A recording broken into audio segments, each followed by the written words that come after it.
কেমোদ্রুম যুগ। এই কেমোদ্রুম যুগটি চন্দ্রଙ୍କ দ্বারা গঠিত হয়েছে।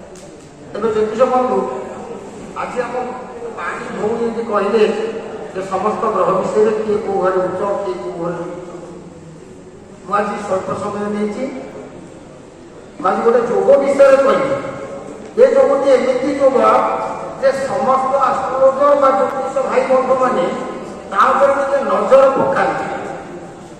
ସବୁବେଳେ ଦେଖନ୍ତି ମହାଦଶା ଅନ୍ତର୍ଦଶା ପ୍ରତି ଅନ୍ତର୍ଦଶା বা সূক্ষ্ম দশা স্থূল দশা গ্রহর চলন বা গোচর ফল এ সমস্ত দেখতে কিন্তু এমিতি গোটে যোগ তা ভিতরে অছি জানিথিবে সমস্তে কিন্তু তারপরে নজর পকাই পারে সে হল কেমোদ্রুম যুগ।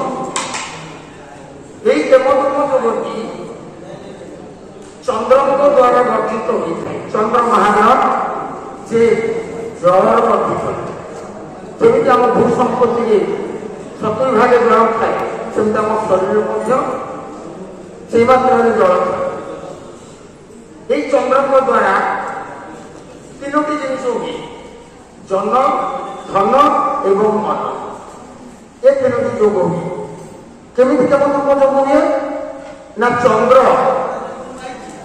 যদি ଖରାପ ଗ୍ରହ ଦ୍ୱାରା ପୀଡ଼ିତ ହୁଅନ୍ତି বা ଚନ୍ଦ୍ରଙ୍କ ଆଗରେ ବା ପଛରେ କୌଣସି ଗ୍ରହ ନଥାଏ ତାହେଲେ ଏଇଟା କେମୋଦ୍ରୁମ ଯୁଗ।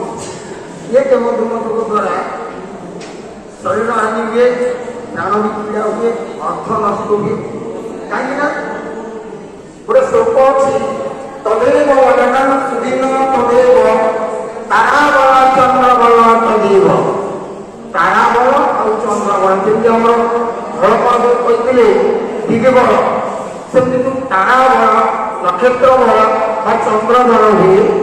ଚନ୍ଦ୍ର ଯଦି ଗୋଟେ ପାୱାର ଗ୍ରହ ଦ୍ୱାରା ଗୋଟିଏ ଘରେ ରୁହନ୍ତି বা ସେ ଗୋଟେ ପାୱାର ଗ୍ରହ ଦ୍ୱାରା ବା ବୃହସ୍ପତି ହୁଅନ୍ତୁ ଶନି ହୁଅନ୍ତୁ ଶୁଭ ଦୃଷ୍ଟିରେ ଥାନ୍ତି ତାହେଲେ ସେ ସେଠି ଆକ୍ଟିଭ ହେଇଯାନ୍ତି ଚନ୍ଦ୍ର।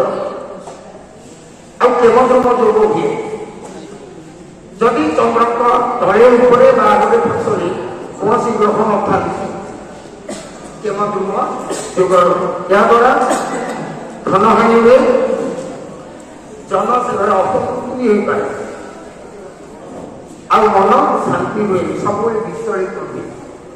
ତେବେ ଦର୍ଶକ ବନ୍ଧୁ ଇଏ ତ ଥିଲା କେମୋଦ୍ରୁମ ଯୁଗ। ଯଦି ମୋର କିଛି ଭୁଲ ଥିବ ତାହେଲେ ମୁଁ କ୍ଷମା ଦର୍ଶକ ରହୁଛି। ଜୟ ଜଗନ୍ନାଥ।